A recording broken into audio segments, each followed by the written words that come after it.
பத்து பாட்டு பாட்டு பத்து பாட்டு என்பது தமிழ் சங்க இலக்கியத்தில் முக்கியமான ஒரு தொகுப்பாகும். இது 10 நீண்ட பாடல்களை காப்பியங்கள் கொண்டது. இவை சங்க காலத்தில் கிமு 2300 மூன்றாம் நூற்றாண்டு முதல் கிபி 3ஆம் நூற்றாண்டு வரை புலவர்களால் இயற்றப்பட்டவை. இவை 8 தொகையுடன் இணைந்து சங்க இலக்கியத்தின் முக்கிய பகுதியாக விளங்குகின்றன. பத்துப்பாட்டு பாடல்கள் அகம், உள்ளம், காதல் மற்றும் புறம், வீரம், போர், அரசியல் ஆகிய இரு பிரிவுகளையும் உள்ளடக்கியவை. ஆனால் பெரும்பாலும் புறத்தன்மை கொண்டவை. பத்துப்பாட்டு நூல்கள் பத்துப்பாட்டு தொகுப்பில் உள்ள 10 பாடல்கள், அவற்றின் ஆசிரியர்கள் மற்றும் முக்கிய கருப்பொருள்கள் கீழே தரப்பட்டுள்ளன.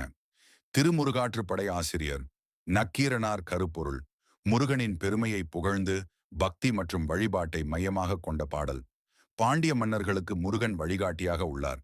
எண்ணிக்கை: 317 அடிகள். பொருணராற்றுப்படை ஆசிரியர் முடத்தாம கண்ணியார். கருப்பொருள்: சோழ மன்னன் கரிகால் சோழனின் வீரத்தையும் அவனது அரசவையின் செல்வத்தையும் புகழ்ந்து பொருணர்களுக்கு வழிகாட்டும் பாடல். எண்ணிக்கை: 248 அடிகள்.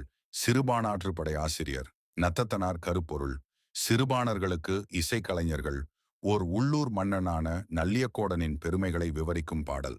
எண்ணிக்கை: 269 அடிகள். பெரும்பாணாற்றுப்படை ஆசிரியர் கடியலூர் உருத்திரங்கண்ணனார். கருப்பொருள்: தொண்டை நாட்டு மன்னன் இளந்திரையனின் புகழையும் அவனது நாட்டின் செழிப்பையும் பாடி பெரும்பாணர்களுக்கு வழிகாட்டுதல். எண்ணிக்கை: 500 அடிகள். முல்லைப்பாட்டு ஆசிரியர் நப்பூதனார். கருப்பொருள்: முல்லை திணையை அடிப்படையாக கொண்டு காதல் மற்றும் காத்திருப்பு உணர்வுகளை விவரிக்கும் அகப்பாடல். எண்ணிக்கை: 103 அடிகள். 10 பாட்டில் மிக குறைவான அடிகள் கொண்டது. மதுரை காஞ்சி ஆசிரியர் மாங்குடி மருதனார். கருப்பொருள்: பாண்டிய மன்னன் நெடுஞ்செழியனின் மதுரை நகரத்தின் செல்வம், வீரம் மற்றும் அரசியல் நடைமுறைகளை விவரிக்கும் பாடல். எண்ணிக்கை: 782 அடிகள். 10 பாட்டில் மிக நீளமானது.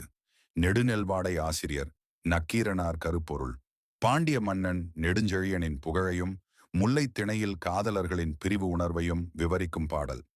எண்ணிக்கை: 188 அடிகள். குறிஞ்சிப்பாட்டு ஆசிரியர் கபிலர். கருப்பொருள்: குறிஞ்சி திணையை அடிப்படையாக கொண்டு காதல் மற்றும் இயற்கை அழகை விவரிக்கும் அகப்பாடல்.